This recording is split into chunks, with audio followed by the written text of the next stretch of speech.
बिहार में सियासी पारा लगातार चढ़ता चला जा रहा है। चुनाव जैसे जैसे नजदीक आता चला जा रहा है, वैसे वैसे ही सियासत गर्म होती चली जा रही है। आज हम आपको बिहार की राजनीति के एक ऐसे फायर ब्रांड नेता से मिलाने वाले हैं जो अपने बयानों और अपने कामों को लेकर हमेशा चर्चा में रहते हैं। यूथ कांग्रेस से राजनीति शुरू कर एआईसीसी के मेंबर बनने तक का सफर तय करने वाले बेनीपट्टी के कद्दावर नेता, भावी विधानसभा प्रत्याशी नलिनी रंजन झा उर्फ रूपन जी हमारे साथ मौजूद हैं। बहुत स्वागत है सर आपका। बहुत बहुत धन्यवाद आपका।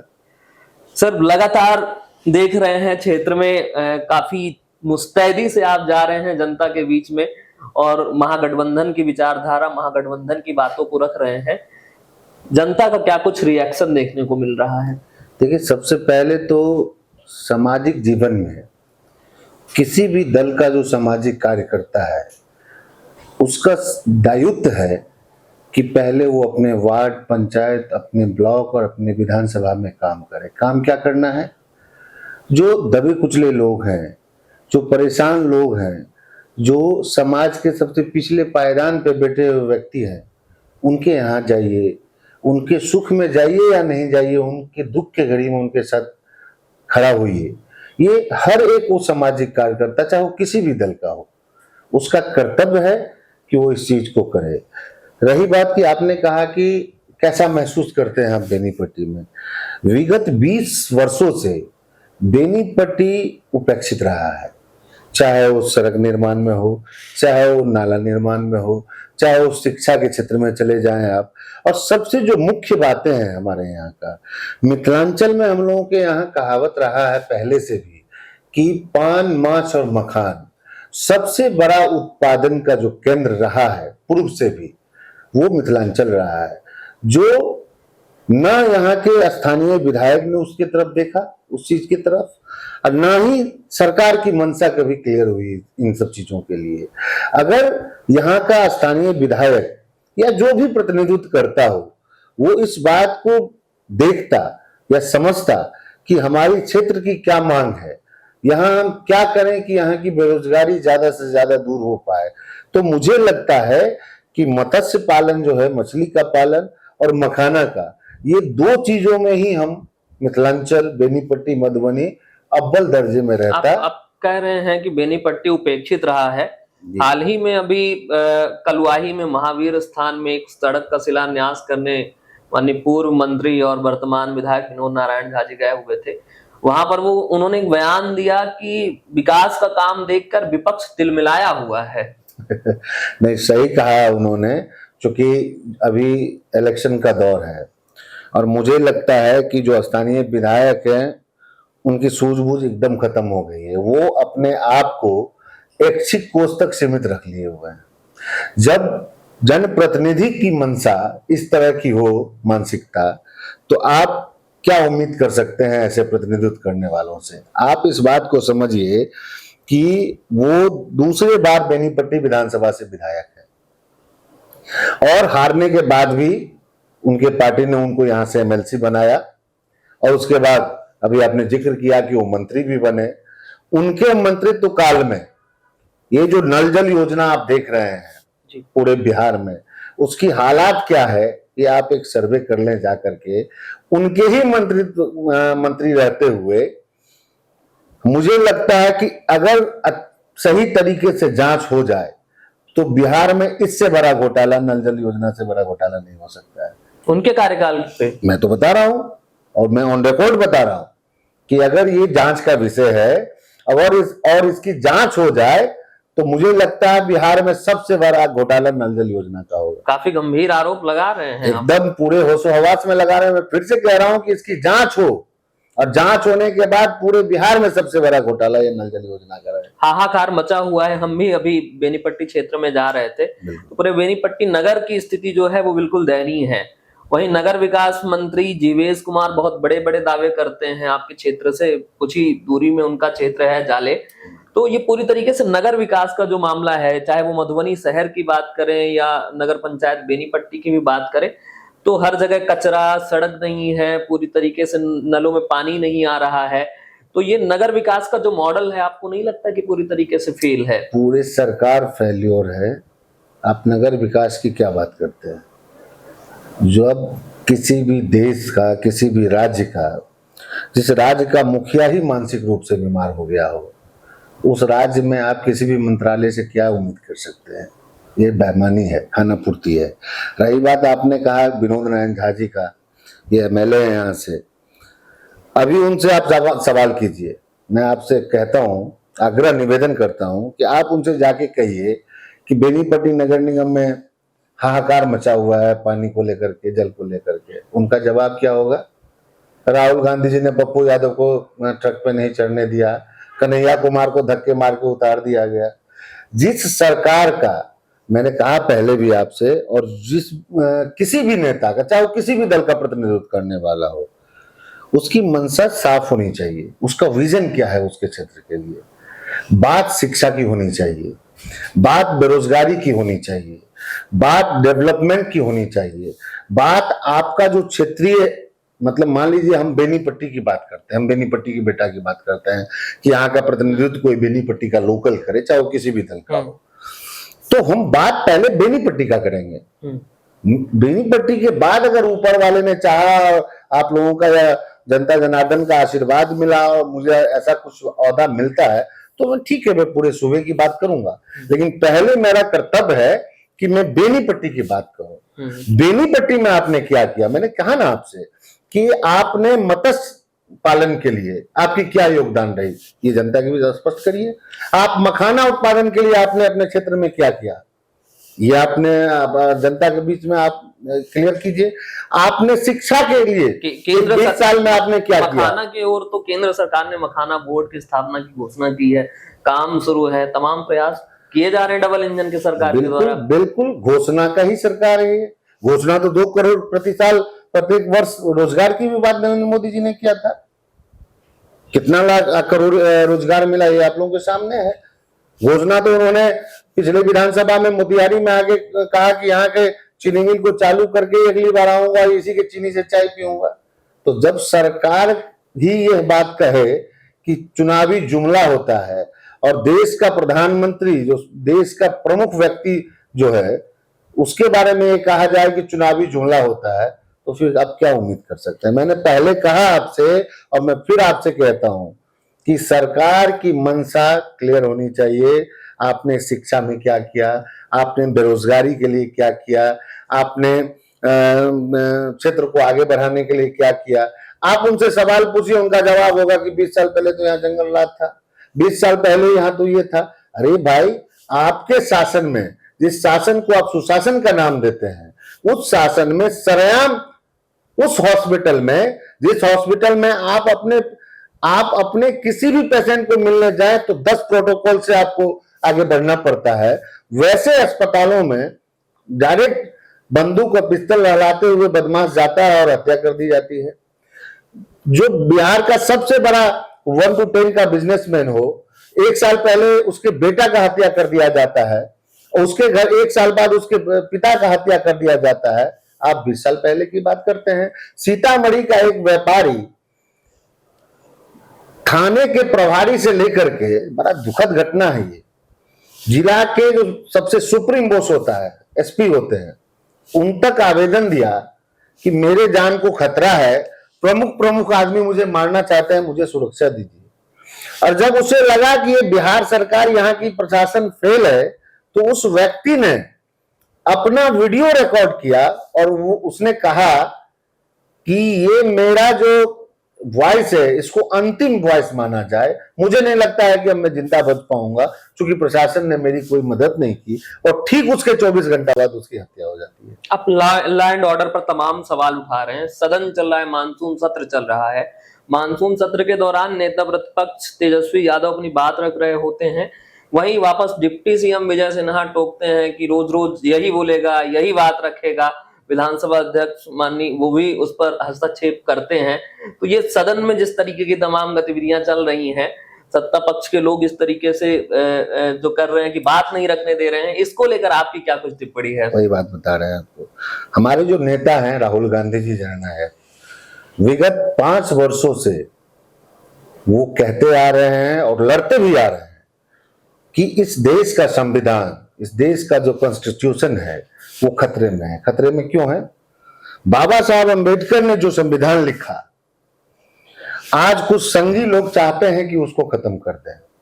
आप देखिए, कल नेता प्रतिपक्ष लोकसभा राहुल गांधी जी को बोलने नहीं दिया गया। ये लोकतंत्र का हत्या नहीं है क्या? और आज आप ही बता रहे हैं कि नेता प्रतिपक्ष तेजस्वी जी बोल रहे थे तो विजय सिन्हा जी बीच में बोलने लगे। ये क्या है? ये लोकतंत्र को खत्म करने की साजिश नहीं है क्या? अभी जो तुरंत चुनाव से पहले वोटर लिस्ट का माहौल बनाया गया, ये क्या है? लोकतंत्र खतरे में नहीं है क्या? 1 साल पहले अगर मैंने अपने मत का अधिकार लोकसभा के चुनाव में किया, तब मैं गलत नहीं था, और आज मुझ पर प्रश्नवाचक चिन्ह लग गया। वोटर लिस्ट के मामले में आपके स्थानीय विधायक विनोद नारायण झा कह रहे हैं कि तेजस्वी यादव लोगों को वर्गला रहे हैं। हमारा देश भारत कोई धर्मशाला नहीं है कि कोई भी आए और बस जाए यहाँ और यहाँ के वोटर बन जाएं। नहीं, बिल्कुल ठीक कर रहे हैं स्थानीय विधायक। उसी स्थानीय विधायक से आप सवाल पूछिएगा कि 1 साल बाद नींद खुली क्या चुनाव आयोग को? 1 साल पहले लोकसभा में उनको नहीं पता था कि यहाँ मतलब इस 1 साल के अंदर बाहर के लोग आके बस गए मधुबनी जिला या बिहार में, या 1 साल पहले भी थे? ये सिर्फ और सिर्फ महाराष्ट्र के तर्ज पे बिहार विधानसभा चुनाव करवाना चाहते हैं। ये चाहते हैं कि दबे कुचले लोग हैं जिनको ये नहीं पता कि वोटर लिस्ट क्या होता है, वोटर लिस्ट में नाम कैसे, ऐसा डॉक्यूमेंट बताइए तो। जिस देश के सुप्रीम कोर्ट का जज ने ये कहा हो, कमेंट किया हो कि जो प्रमाण, जो प्रूफ मांगा जा रहा हो हम लोग भी नहीं दे सकते हैं, तो आप बेनीपट्टी के किसी सदूर इलाके में जाके किसी सदाई से मांगिएगा, वो प्रूफ तो दे पाएगा। कोई पासवान जाति से मांगिएगा तो दे पाएगा। आप जाके मकिया, बिशनपुर और बसेठा, सोहराय में जाके मांगिएगा, जहां अभी से नाव चलने लगा है, वहां प्रूफ प्रमाण दे पाएंगे लोग। ये महज एक खाना पूर्ति है चुनाव का घोटाला करने के लिए।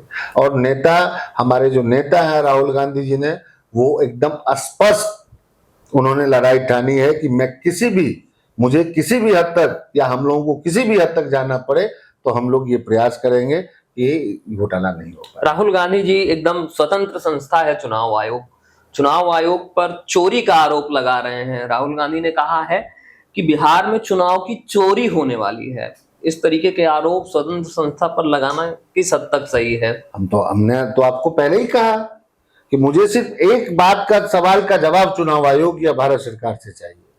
देखिए, 2 चीजें।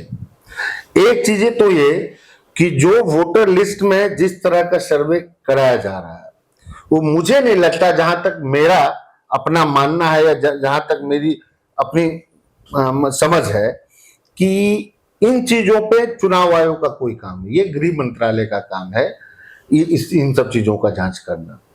तो सबसे पहले तो मैं मानता हूं कि ये जो प्रक्रिया है ये गलत है।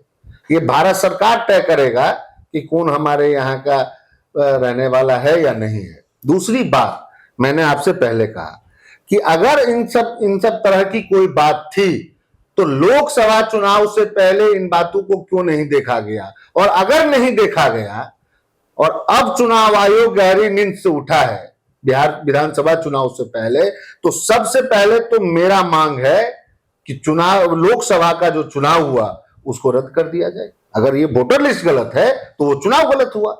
तो सबसे पहले तो बिहार का जो लोकसभा चुनाव हुआ, जो सीटें जीते गई या हारी गई, उसको रद्द करके फिर से चुनाव हुआ। सबसे पहले तो सरकार बर्खास्त किया जाए।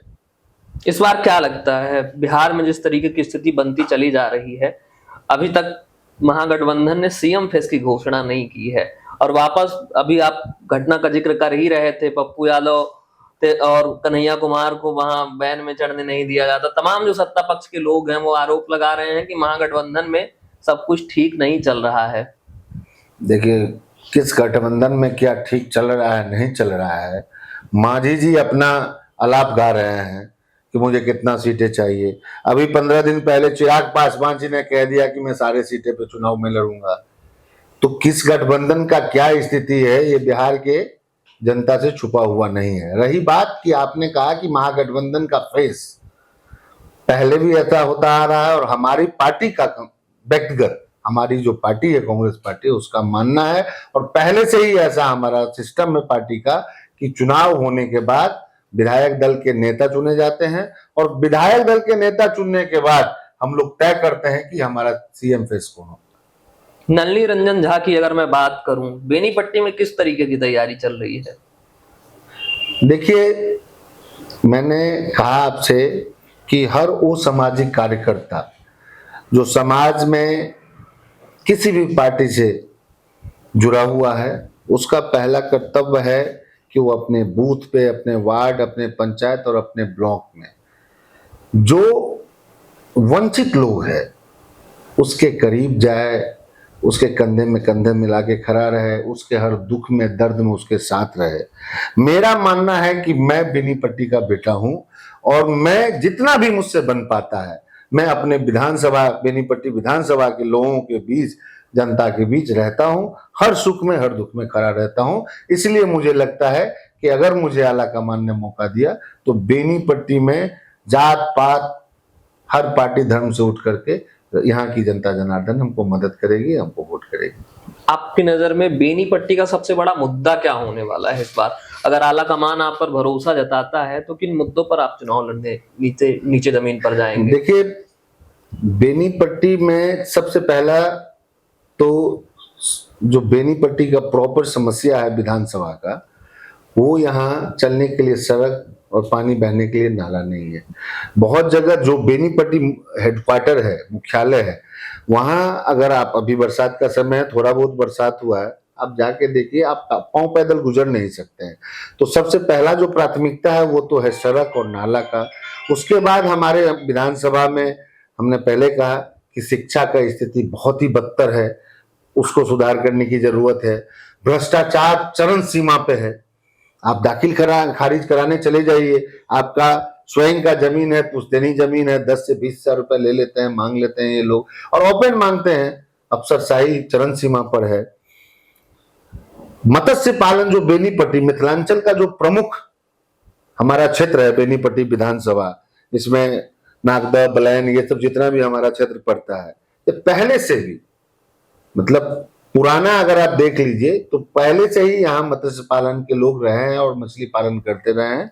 तो हमारा फोकस होगा कि अगर हम सत्ता में आते हैं, हम पार्टी के द्वारा चुने जाते हैं, तो मेरी पहली प्राथमिकता होगी कि यहाँ मखाना और मत्स्य का, मछली पालन का जितने भी तालाब है उसमें बेहतर कैसे उसमें मत्स्य पालन का और मखाना का हो पाए, उसके लिए काम करेंगे। माई बहन योजना को लेकर प्रशांत किशोर ने कई आरोप लगाए हैं कि तेजस्वी यादव को समझ नहीं है, बिहार सरकार का जितना बजट नहीं है उससे कहीं ज्यादा माई बहन योजना में खर्च करने की बात करके बिहार की जनता को बरगलाने का काम कर रहे हैं। आप क्या कुछ कहना चाहते हैं माई बहन योजना को लेकर? आप महागठबंधन के मैनिफेस्टो में जब ही माई बहन मान योजना जुड़ा, आप देख लीजिए, महागठबंधन के मैनिफेस्टो में जिस दिन माई बहन मान योजना जुड़ा, 200 यूनिट बिजली फ्री जुड़ा, सरकार, बिहार सरकार डर गई और बिहार सरकार ने 400 रुपए से बढ़ा करके वृद्धा पेंशन को 1100 रुपए कर दिया। जिस सदन में सूबे का मुख्यमंत्री ने बयान दिया हो कि बिजली कभी भी फ्री नहीं लेना चाहिए, मैं किसी भी हाल में बिजली फ्री नहीं दूंगा, आज सरकार मजबूर होकर के इसी महागठबंधन के चुनावी घोषणा से डर करके 125 यूनिट बिजली फ्री कर देती है। प्रशांत जी बोलने के लिए आए हैं, बोलने के लिए उनको पैसा मिलता है, उनका काम है बोलना। पैसा मिलता है बोलने के लिए, और क्या, पैसा मिलता है, पैसे से बोल रहे हैं प्रशांत जी। प्रशांत जी पे क्या टिप्पणी करें हम, अभी चुनावी मैदान में आएंगे प्रशांत जी लड़ेंगे, फिर देखेंगे कि क्या होता है। लगातार 3 साल से बिहार में पैदल चल रहे हैं, मिथिला में भी उन्होंने पदयात्रा की है, पलायन की बात कर रहे हैं, शिक्षा की बात कर रहे हैं, बुजुर्गों को पेंशन देने की बात कर रहे हैं। तमाम जिस तरीके से वो बातें कर रहे हैं, युवा काफी अट्रैक्ट हो रहा है उनकी तरफ। क्या लगता है कि इस बार महागठबंधन के लिए और गठबंधन के लिए, दोनों के लिए, ये जो तीसरी फोर्स है जनसुराज, ये खतरा पैदा कर सकती है? देखिए, ये जो विधानसभा चुनाव है ना, ये मेला है और मेरा अपना अनुभव लगभग 20 वर्षों का सक्रिय राजनीति में है। ये चुनाव से पहले जो मेला लगता है ना, पता नहीं कितने आए कितने गए। अभी मान लीजिए कि प्रशांत, बेनीपट्टी की मैं बात करता हूं, मैं बाहर की बात करना उचित नहीं समझता। मुझे लगता है कि बेनीपट्टी में आधा दर्जन से ज्यादा उम्मीदवार हैं जन स्वराज के। वो कैसे हुए? कोई कांग्रेस से वंचित होके गए, कोई भाजपा से वंचित होके गए, कोई सीपीआई सीपीएम माले से, कोई आरजेडी से। जिज्ञासा और लालसा क्या है ये देखिए, फोकस क्या है उन नेताओं का? चुनाव लड़ना। जिस तरह से वो भावी प्रत्याशी कहते आ रहे हैं बेचारे, जो किसी न किसी दल से 2 महीना या 3 महीना या 4 महीना पहले गए हैं।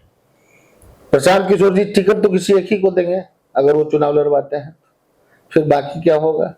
मेरा मानना है कि जैसे ही वो लोग दल छोड़ करके गए हैं चुनाव लड़ने के लिए, और एक को टिकट मिलने के बाद बाकी पुनः अपने घर वापसी कर जाएंगे। वहीं पे आपको समझ आ जाएगा कि प्रशांत किशोर जी का विजन क्या है।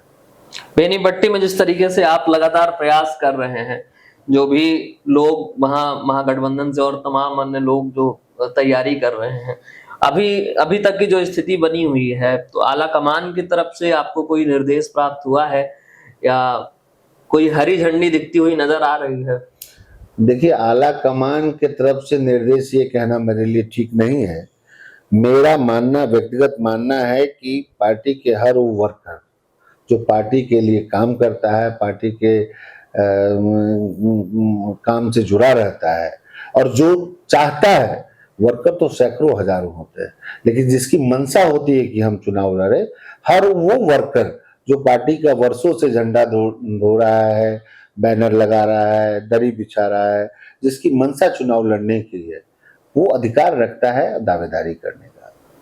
उसी में से मेरा दावा है कि मैं कहता हूं कि मैं ही क्यों, बेनीपट्टी का हर वो वर्कर जो चाहता हो, चाहे वो बेनीपट्टी का बेटा हो या बेटी हो, वो चाहता हो कि हम चुनाव लड़ें, स्वागत है। टिकट तो किसी एक ही को मिलना है, टिकट तो किसी एक को मिलना है, इसमें कोई कंफ्यूजन नहीं है। लेकिन टिकट मिलने के बाद आला कमान का जो निर्णय हो जाए, उसके बाद हम लोग पूरे मुस्तैदी से जिसको भी आला कमान टिकट देगी, तन मन धन से उसके साथ रहेंगे और उसको जिताने का प्रयास करेंगे। लंबे समय से ये देखा जा रहा है कि क्षेत्र के बाहर से कैंडिडेट लाकर, चाहे वो गठबंधन हो या महागठबंधन, बेनीपट्टी पर ये थोपा जाता रहा है। इस बार क्या ये मुद्दा स्थानीयता को लेकर वहां गर्म होगा? बिल्कुल, निश्चित तौर पे मैं आपको बता दूं कि इसमें कोई कंफ्यूजन नहीं है कि हमारी लड़ाई बेनीपट्टी का बेटा का है। चाहे किसी भी दल का, इंडिया गठबंधन के किसी भी दल के पास बेनीपट्टी का सीट जाता हो, मुझे कोई एतराज नहीं उससे। चुनाव कोई बेनीपट्टी का ही बेटा लड़े, ये मेरी मांग है और मैं इसके लिए लड़ूंगा। और मुझे खुशी है इस बात की कि बेनीपट्टी में आवाम ने इस बात को, इस आवाज को उठाना शुरू कर दिया है, चाहे वो किसी भी दल का कार्यकर्ता हो, कि बेनीपट्टी का बेटा ही बेनीपट्टी का नेता हो। जनता को क्या कुछ संदेश देना चाहेंगे, जो दर्शक हमारे देख रहे हैं आपको? मेरा निवेदन होगा उनसे कि मैं उनका बेटा, उनका भाई, अपनी पूरी प्रयास अपने पार्टी के लिए, अपने गठबंधन के लिए कर रहा हूं कि आला कमान हम पर विश्वास करे। और अगर आला कमान विश्वास करता है तो मैं इस जनता जनार्दन, अपने भाई, अपनी बहनों से निवेदन करूंगा कि एक बार इस बेटा को मौका दें। अवश्य मैं बेटा होने का, भाई होने का फर्ज निभा करूंगा। तो ये थे हमारे साथ फायर ब्रांड नेता, बेबाकी से अपनी बात रखने वाले बेनीपट्टी के बेटे नलिनी रंजन उर्फ रूपन झा। इनका कहना है कि इस बार बेनीपट्टी में स्थानीयता का मुद्दा गर्म रहेगा, कोई टिकने वाला नहीं है। बेनीपट्टी के मुद्दों पर इस बार चुनाव होगा, और अगर महागठबंधन, आला कमान इन पर विश्वास जताता है तो बेनीपट्टी जनता की झोली में डाल कर देंगे और कई अच्छे काम करेंगे। फिलहाल बेनीपट्टी में चुनावी ऊंट किस करवट बैठेगा, यह तो आने वाला वक्त ही बतलाएगा। बिहार चुनाव से लेकर तमाम अपडेट हम आपको देते रहेंगे। कैमरा पर्सन केशव के साथ मैं विकास भारद्वाज, फ्रंटलाइन 24।